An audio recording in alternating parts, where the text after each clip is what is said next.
Kũringana na riboti ĩrĩa ĩrutĩtwo nĩ rũhonge rwa ũrathi wa rĩera bũrũri-inĩ, mbura nĩ ĩrĩgĩrĩirwo kuura kuma mweri wa ĩtatũ nginyagia waĩtano mwaka ũyũ, ĩgĩtanywo gũkorwo ĩrĩ ya ithimi cia gatagatĩ-inĩ nginyagia kĩa igũrũ matũra-inĩ ma gĩtarũ gĩa gatagatĩ, irathĩro rĩa bũrũri, mũhuro na mĩena ĩtiganĩte ya ithũĩro rĩa bũrũri, gũkũ imwe cia kaunti iria irĩ mĩena ya gĩcũa-inĩ na rũgongo rwa bũrũri ikiamũkĩra mbura na ithimi nini. Mtazamo wa hali ya hewa kwa msimu wa mvua za masika, yaani mwezi wa 3 mpaka wa 5, 2026 unaonyesha kuwa mvua ya wastani hadi juu ya wastani inatarajiwa katika maeneo yafuatayo: bonde la Ziwa Victoria, nyanda za juu magharibi mwa bonde la Ufa, nyanda za juu mashariki mwa bonde la Ufa ikiwemo Nairobi, pamoja na kaskazini magharibi mwa Kenya.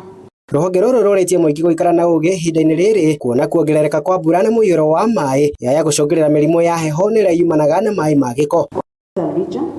We are expecting outbreak of waterborne diseases such as cholera, typhoid, bilharzia, outbreak of vector-borne diseases such as malaria, dengue fever, Rift Valley fever, respiratory diseases due to cool and wet conditions, especially in the western region.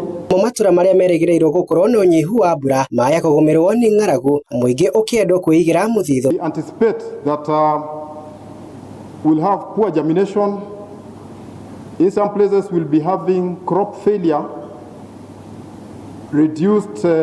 thus reducing the yields as expected.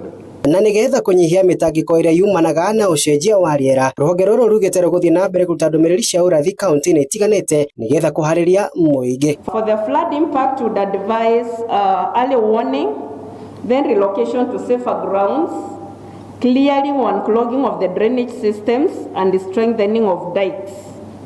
For the drought, would advise early warning initiatives. Andũ-inĩ ha Inooro TV kuma kaunti ya Nairobi, niĩ njĩtagwo Wainaina wa Kamũkwa.